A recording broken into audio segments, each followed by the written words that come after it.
Hi everyone, just making sure you can hear me. Can you type in the chat box if you can? It's not going to be a massively long webinar today. I've actually got a bit of a cold and feel a bit under the weather, so I just wanted to run through some ideas of, and some thoughts on what I've learned over the years running a pay-per-lead agency. And I'm hoping some of this stuff is going to be valuable to you guys. It's not just if it's a PPL agency, if it's a lead gen agency or AdWords agency, SEO agency, whatever that is. There's some really valuable stuff here that I've learned, and I wanted to share it with you guys.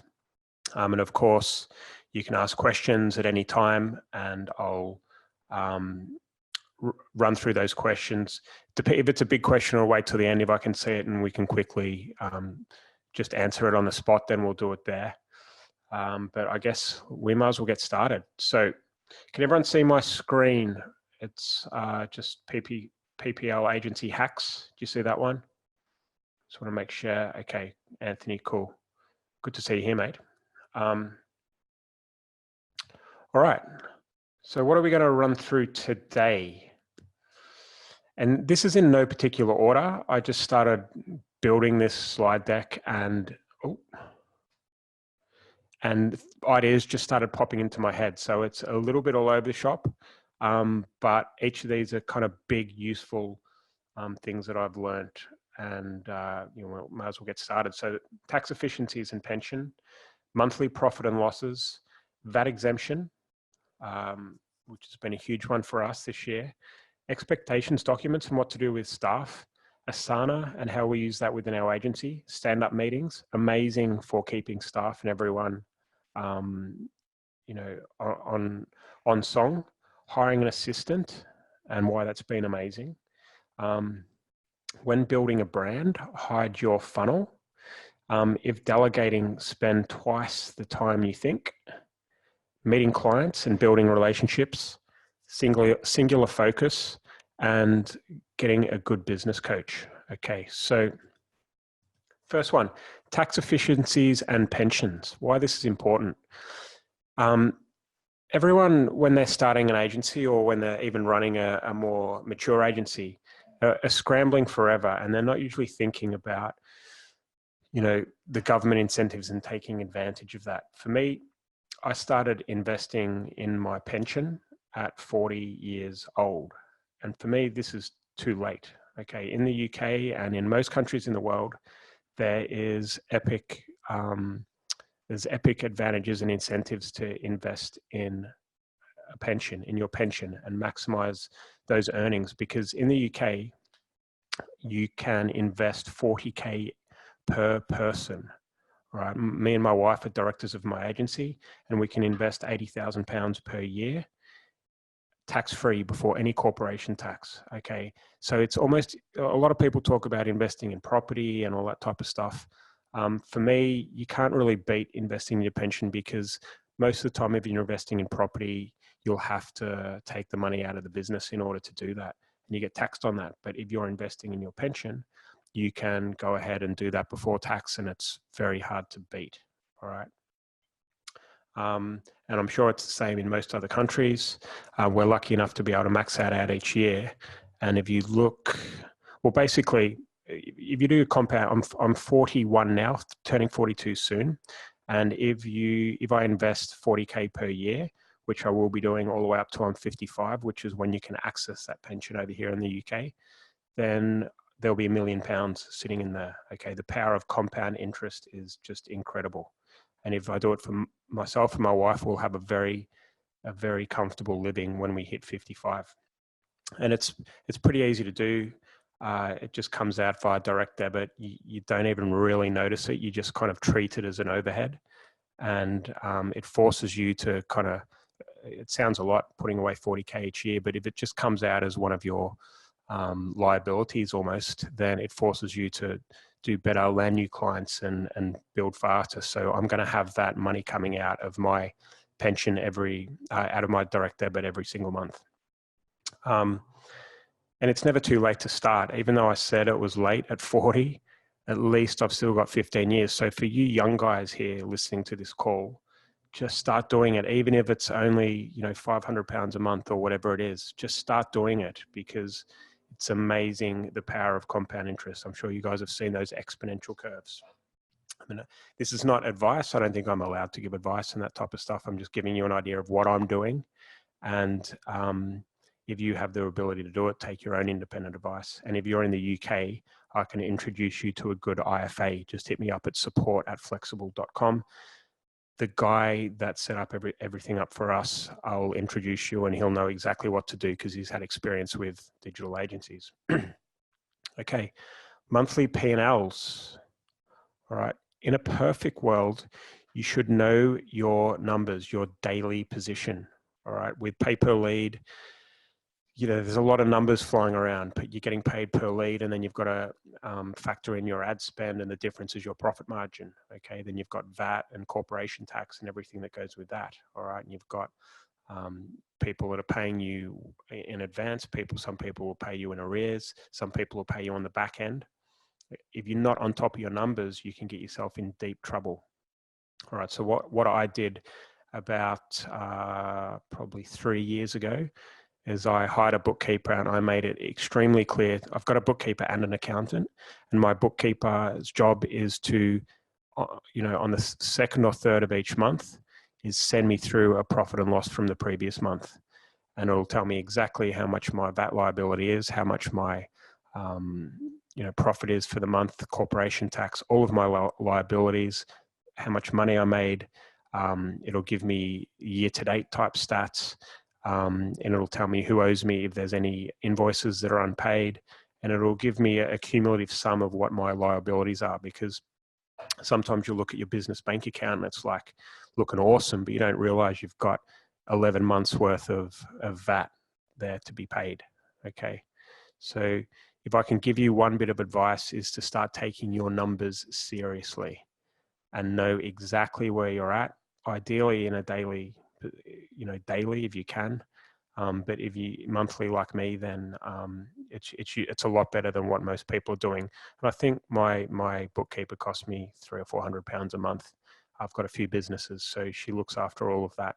And in my eyes, it's a very good investment, because particularly before the end of the financial year, I used to scramble for a month, and it was the worst thing in the world. And I used to just struggle to get everything done, and my business was affected.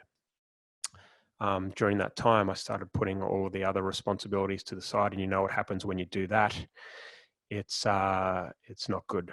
Okay, so today my end of year is like a very quick conversation with my bookkeeper and my accountant. I'll let them do it, and I never have to worry about it again, because I'm on it on a monthly basis, and I suggest you guys do the same. And I use Xero for my accounting, and you can see here there's a screenshot of like what it looks like on a monthly basis. I'm not sure you guys can see that, but there it's kind of monthly. I've had to pull out my numbers, obviously. And on the side here, you'll also get a cumulative total of what your assets and liabilities are. So you'll be able to see how well you're doing as a business, how much cash you've got in there, how you've done against the previous year. And I actually love, you know, I like money, right? I love kind of logging in there and just seeing how we're going, and you know, how healthy we are compared to last year, and whether we're headed in the right direction. Okay. Next one, VAT exemption. So this was a huge one for us, and it could be for other people in the UK here, and also I'm sure it's similar in other areas of the world. But a lot of the clients in the financial services sector that we supply leads to cannot claim VAT back. So if we're charging, say, £30 plus VAT per lead, the cost we get paid is £30, but the cost they see their end is £36. All right, we have to absorb that £6 of VAT. All right, they just treat it as £36. All right, what you can do if you're a lead gen agency in these verticals, we actually went quite high up in HMRC. And I hired this guy, Colin, whose email address is here, and it cost me quite a bit of money. And I think we're one of the landmark cases, actually. But HMRC actually agreed that we can be partially VAT exempt. best of both worlds. So for clients that can reclaim VAT, we charge VAT. For clients that can't reclaim VAT, we just charge the total fee. So whereas before it was 30 plus VAT, i.e. £36, now we can charge £36. So we make a whole lot more margin. With one caveat though, if you do this, you have to pay VAT on the ad spend. So if you're generating the leads for £20 and you're selling them for 36, then you have to put away £4 per £4, 20 plus 20% is £4, 20 plus VAT is £4, and you have to put that away for a rainy day when the VAT man comes knocking. But it's still way better because my VAT liability was £4 there as opposed to £6 before, which means we're making an extra £2 per lead for doing nothing.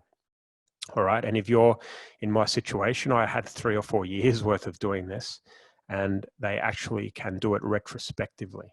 So we had a massive windfall earlier on this year, and I was like, wow, that was well worth doing. It's a lot of money. So some of you might be interested in this, and if you're, I'm not sure what it's like in the States or Australia or whatever, but I suspect there could be similar rules. Maybe not, but if you're in the UK, then this is a huge one for you guys.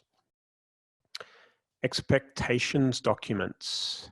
So for staff, this was a really big one for me, because it was often like a rudderless ship in my agency. I would be having my staff and I'd have all these great ideas and create, you know, I'm a creative person, so I'd be looking to you know, get things going and moving in different directions.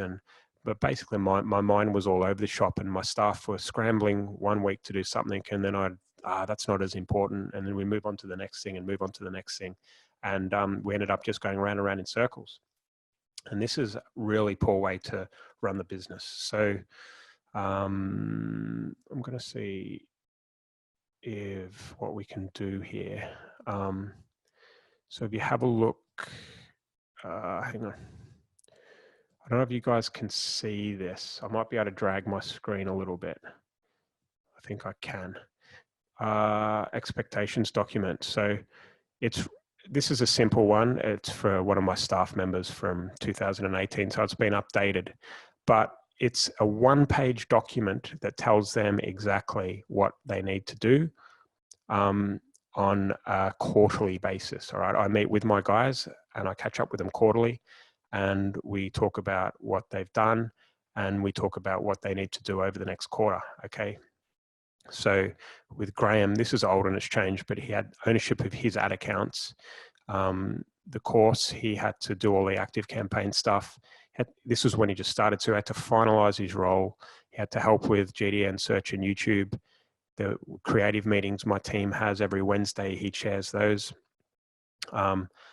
We were looking for actors for some of our YouTube videos, so he was looking for that. Make sure all the flexible funnels are working and anything technological. So it's this actually isn't the best example, but you know, hopefully you can catch my drift. If you have staff members, just do a quick one page like this, run through it with them, and that can get them to sign the document with what their specific tasks are each quarter. And then when you catch up the next quarter, you'll be able to say tick, tick, tick, or cross, cross, cross. And you know what happens if there's a lot of crosses? It means they're not a good fit for your business. All right. And it also, staff like this because they get direction and they know what they're doing. Okay. It's a good one. Let me see. All right. So how do they work? Basically what I've just said. Struggling with staff not following through, set expectations, go through with them in quarterly appraisals. They're clear and fair, and they sign the document. They hit the expectations, they get rewarded. If they don't, they get in trouble. And keeping it simple is key. All right. You just need probably 10 to 15 bullet points of exactly what they're doing, and then they're off to the races. Okay. Asana. All right. This is another tool we use within our agency. I'm not going to give you a walkthrough of how to use it, but we've tried Slack, we've tried Basecamp, we've tried Podio, we've tried 3 or 4 other different tools over the years, and Asana is, in my opinion, by far the easiest to use. It's easy to set tasks, it's easy to understand, and staff stick to it, and it's working pretty well for us. So if you don't have anything like this and you're doing everything by email, then you need to move over and join. It's a free account. We only use the free version, I believe, and it's really good. If you're using others and it's working for you, just stick with it, guys. But if you're struggling and it's not working, then Asana is a good option for you. Okay. Stand-up meetings. This is another cool one that we do with staff. And what are they exactly? Remember your goals. You might have seen some of my previous webinars. You know, it's about where you're going as an agency. Are you trying to grow something within 2 or 3 years or 5 years? Yeah, it's all about vision and mission and all that type of stuff, right? You should have that if you have your agency. Okay, the stand-up meetings move your business towards these goals. So do it the same time every Monday, and you host. And what you do is you get everyone to stand up that's in your office, and you focus around, it's a whiteboard for us, and we talk about the positive focuses from the previous week, and it comes from the staff. What went right? What did they do that was really positive? And it generally gets them in a really positive frame of mind, all right? And everyone excited about the successes that you've had the previous week. And then we go around individually and we ask each of the staff what their three critical tasks are for the week to come. And it comes from them. It doesn't come from you as the owner of the business. All right. And if it comes from them, they take ownership. Some of the stuff you can guide them with because you know where you want to go. And sometimes their ideas aren't amazing, but if they come up with these 3 ideas and they tell you that they're going to have them done by the end of the week, then they take ownership and they know that they have to get them done. They're up on the whiteboard, and the following week you can run through it. And if it's not done, then it's like, why? You agreed to it. It was your idea. What the hell's going on? So it needs to be unusual for these things not to get done. And staff like it because it is clear what they need to do and they have direction. Okay. And here's an example of one of our whiteboards where we've got the positive focus on the right. There's some staff members with their 3 things for each week. And it's, you know, pretty easy to follow. Works well. Again, it's simple and easy, which I like. Hiring an assistant. Okay, this was a big thing. And filling that diary. So why is this great? Most of us aren't good at follow through. Most of us entrepreneurs and business owners aren't very good at follow through. For me, I'm hopeless at it. I'm really good at coming up with ideas and I'm clear at how to deliver them, but actually delivering them is not a big thing at the moment. It's not one of my strengths, sorry. At the moment, I'm doing version 3 of the Flexxable program and we're 90% there. And it's taken me almost 6 months to build this. And it's been honestly one of the hardest things I've ever done because, you know, even harder than my university thesis and even harder than going through university, I think just having to do this on a day-to-day basis consistently is like my idea of hell, all of this structure, okay? So having someone like an assistant to fill up your diary and tell you, Dan, you need to be doing that between 9 and 10:30 on Monday, and then I'm going to give you 15 minutes off, and then you're going to go to the next thing, and then the next thing. And if they understand your visions and your goals and what you're doing on your, moving towards your quarterly goals, then they can set the diary accordingly, and they'll know if it's a good assistant, they'll know to move you in that direction. And a really good one will be able to fill your diary before you even know that you need to do that thing. Okay, because if I'm left to my own devices, guess what? I waste a lot of time. And they can also take tasks off you, all right, like paying bills and invoices and payroll and building a staff handbook and paying business insurance and sorting out staff dinners and making sure that people get their contracts renewed and holidays and making sure that it's all on board. All of that stuff is just, it's my idea of hell managing all of that. So an assistant is perfect for that. and assistants have, technically got very good follow-through skills, and they love keeping things organized, which is like a perfect fit for me. And you need to have daily catch-ups. Sarah, my assistant, is in here every day hassling me, and it can be annoying, but you got to do it, right? You've got to do it because it's their job to make sure that things get done and you're moving in the right direction. So I keep on telling her to hassle me every single day, come in and chat, and then get some ideas and move on. Building a brand, keep cards close to your chest. All right. I'm going to share something with you guys. Let's see if I can do this with the screen. I think I'm making it bigger now. Can you guys just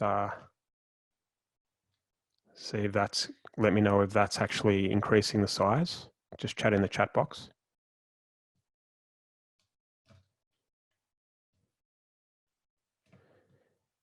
Is that changing the size? Can see more. Okay, Mark, cool. All right, I'm going to show you one of our lead gen brands. All right, I probably shouldn't do this, but I'm going to. How do I bring up Internet Explorer? Okay.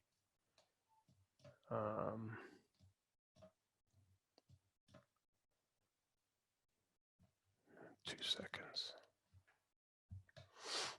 Okay.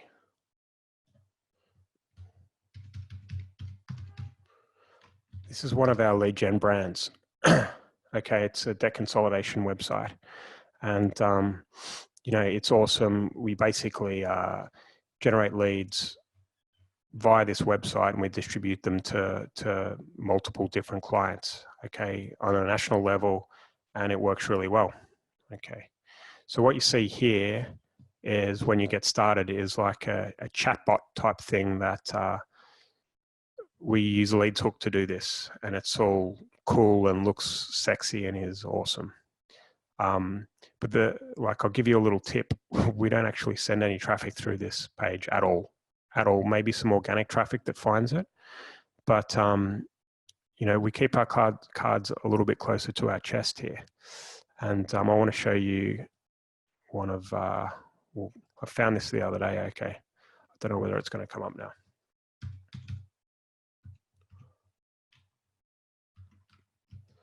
Suddenly, we saw a website here. Wise Old Joe. Who would have thought, hey? And I had a look on their Facebook transparency page for the ads that they're running, and they're pointing everything to this page, which is a chatbot. And I'm like, yeah, good luck with that, guys. All right, so it's pretty, it's good to basically to keep your cards close to your chest. All right, it's pretty, because people will copy you, right? That's just proof here that people will copy the hell out of you if you're doing something good in the space. So let's move back to the slide deck. Sorry about all this moving around, guys. I think it's working though.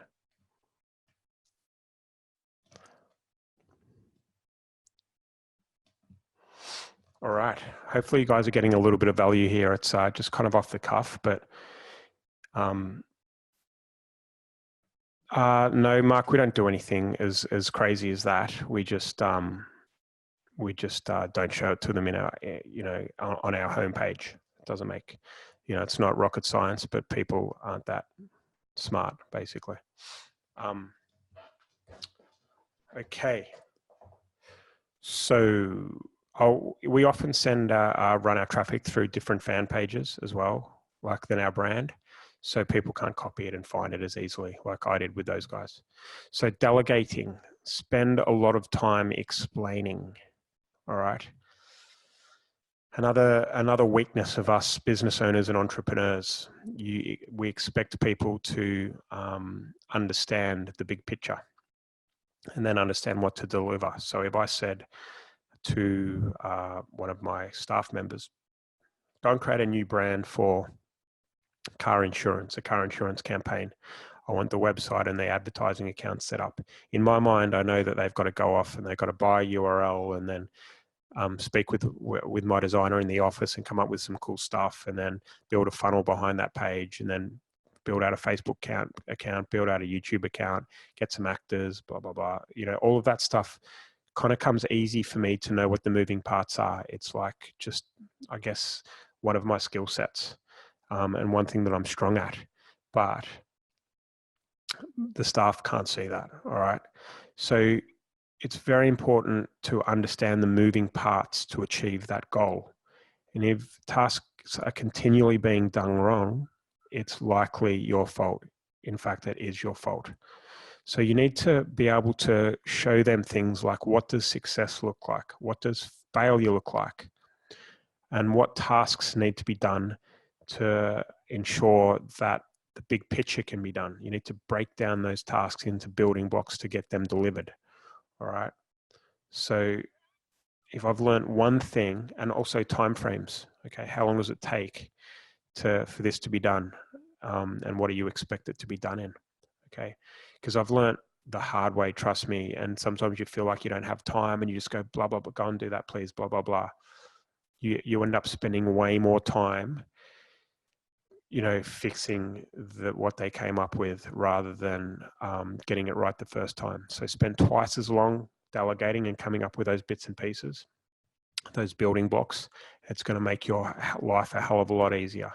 And it is difficult to do, but it's a tip of mine.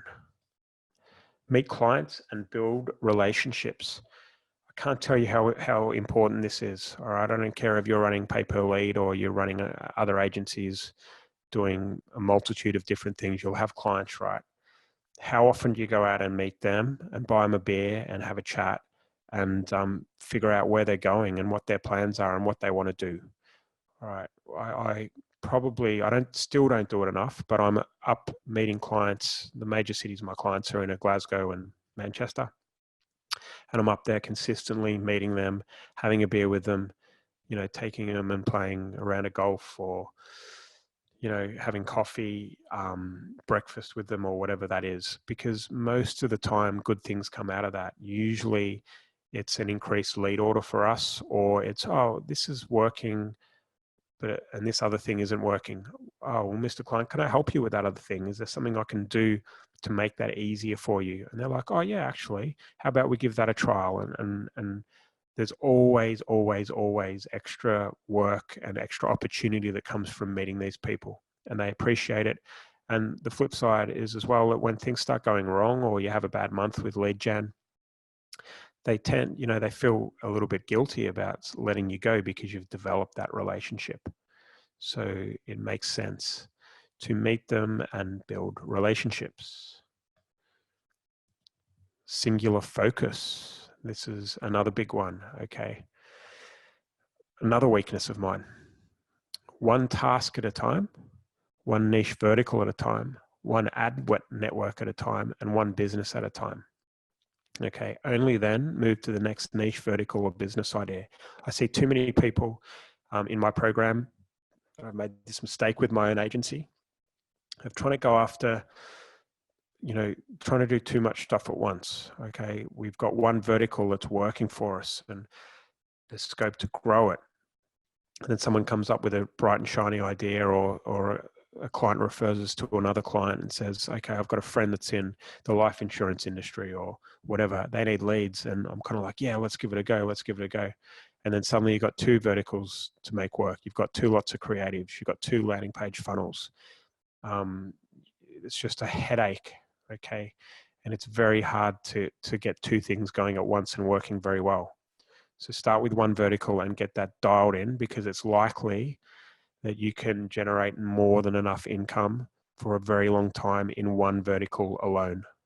I promise you that these verticals are big enough. If you do something really, really, really, really well, then you won't have to go into another vertical. All right. And same goes for ad networks.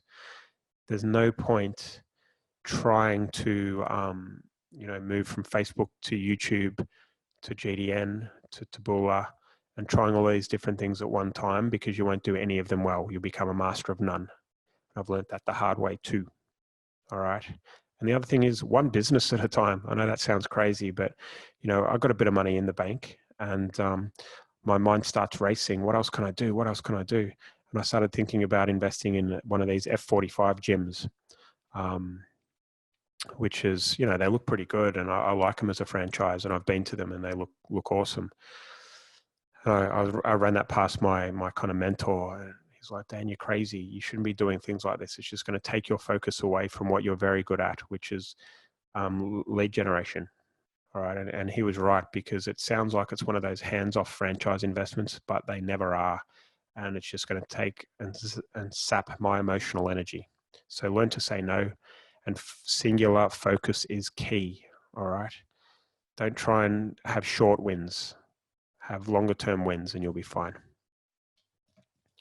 Get a good business coach. I just mentioned a mentor before. It's been really good for me. All right.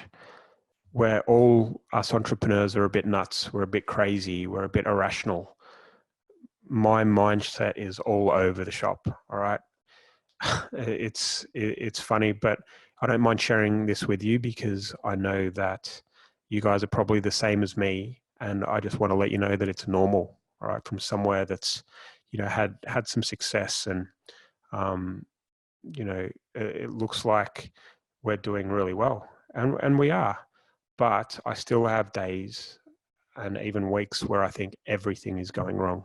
You know, some of my students aren't doing too well, and I blame that on myself, or we lose a client, or our funnel isn't converting, and I'm like, this is just too hard. I just can't do it, and everything's going wrong.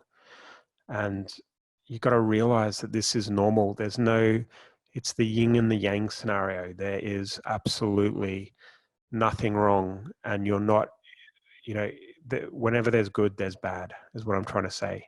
You can't things just can't be awesome all the time. It just doesn't ever happen.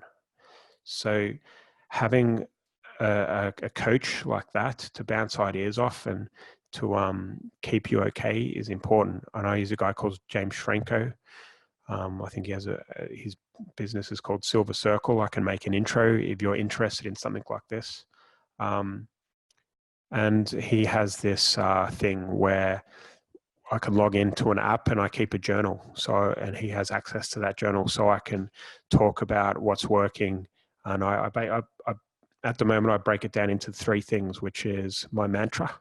So what I'm trying to do, what I want to achieve within the next year, I will be doing this.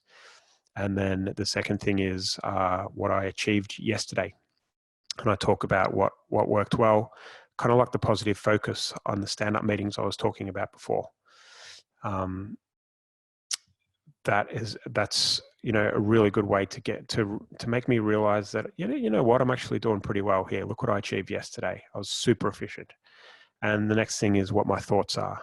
So, you know, what's going wrong, what's going right, what am I thinking about doing?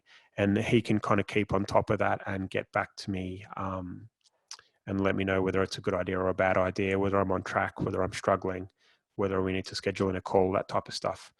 And I probably spend, I don't know, maybe 15 grand a year, probably too much on coaching. Well, it's working for me, so it's definitely not too much. I'm also going into actually way more than 15 grand a year when I think about it. What do we got here? Someone's asked a question. Mark's saying, am I in Sam's quantum group? No, I'm not. No, James is my man. And I'm also going into my 3rd year of strategic coach. For those of you who don't know, the strategic coach, it's set up by a guy called Dan Sullivan, and it's probably one of the biggest and the best business coaching kind of, what do you call them, workshop type things out there. We meet once a quarter, and you have a day off where you can only work on your business, and you can come up with strategy, and they have all these tools which are really valuable. You'll find that most of the, you know, if you're in the internet marketing space and you're following some of these gurus like kind of Joe Polish and most of the big ones will all have done strategic coach or are doing strategic coach at this point in time. So They have different levels of coaching as well. I think strategic coach is the entry level, and I'm going into my 3rd year. I go there with my brother, who owns a chain of coffee, kind of high-end coffee shops in London, and we're both growing the business together. So it's coaching works, and it's well worth it. So I've been rambling for the last half an hour, guys, a bit longer than that, actually, almost 40 minutes. And that's the end of my slide deck. Have you guys got any questions at all? As you know, there's not a massive amount of people here today, only 20 or so. But if you've got some questions, then I'm here. So fire away. If you don't want to ask any questions, then no drama either. We've probably learnt that people are more interested in learning about the tools and the strategy for pay per lead and what we're doing. So I'll know about that next time. But I think this is valuable. I actually quite enjoy talking about it. So yeah. So Mark's asked, are the pension contributions tax deductible from a company standpoint? Yes, Mark. So the pension money comes out before any tax. All right. So let's say you make 100,000 a year. You'll get taxed. If you don't contribute to your pension, you'll get taxed 20,000 over here or 19,000 in corporation tax. And then you'll get taxed on any money you take out of the business as well. And that could be, depending on your tax bracket, could be significant. But if you can put, say, 40,000 into your pension pot, and that means you only pay corporation tax on the 60,000 that's left. So your tax is significantly less. You can put it into a SIP. Don't know. I'm sure you can. You have that 40K per year to invest in, whatever you want really in your pension pot, and a SIP is a pension pot. And I think you just have more control over what you can do with the money in a SIP, as opposed to what I do, which is just invest in like index funds, which track the stock market in a few different countries, which I like because it's long-term, and I don't think fund managers are particularly, better than the stock market as a whole. So that's the way I do it. All right, we've got a Q&A. Adrian's asked, definitely good to know what helps you at your level of success. Thanks for sharing. No problems, mate.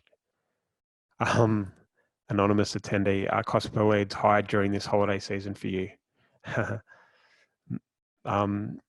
Yeah, it is.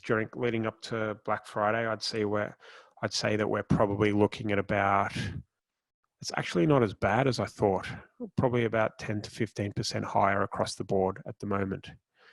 But we were expecting a really bad week this week, and it hasn't affected us too much. So if you write good creatives, then and you have a nice hook into the market, then you shouldn't be affected. I think people that are struggling with that, having a good offer and a good hook, are the ones that are going to hit hard. Michael's asked, thanks for the amazing information. I'm glad you enjoyed it, mate. I was a little bit worried that people might not be interested. If you're just starting at PPL and don't have case studies and such to show potential clients, what would you suggest? So I would suggest building a lead gen brand like the one that I showed you, and then building a funnel behind that lead gen brand. And if you're using some kind of a quiz software with something like Nick's Leads Hook, which I think you guys might have seen that content before, then you can actually segment, you can show a client what that funnel looks like. And if you show them behind the scenes in something like our Leads Hook, you'll be able to show them that percentage of the leads go to client A, and a percentage of the leads that are going to go to them, but they're only going to go to them because they match their exact criteria, i.e. demographics or age or amount they want to borrow or whatever. So you can actually go behind the scenes and show them why the leads that they're going to be getting are off the charts good. And you can use technology and record your screen and show them how that works. That's a pretty cool little trick that I've learned. Because case studies are important, but it's also just as important to show them how the machine works behind the scenes, and they'll be blown away by something like that. What else we got here? Michael's saying thanks. Q&A. Any other questions, guys? It's been a shortish one today. All right, folks. I think we're done. Really enjoyed the chat today. I hope to see you guys around. Take care. Bye.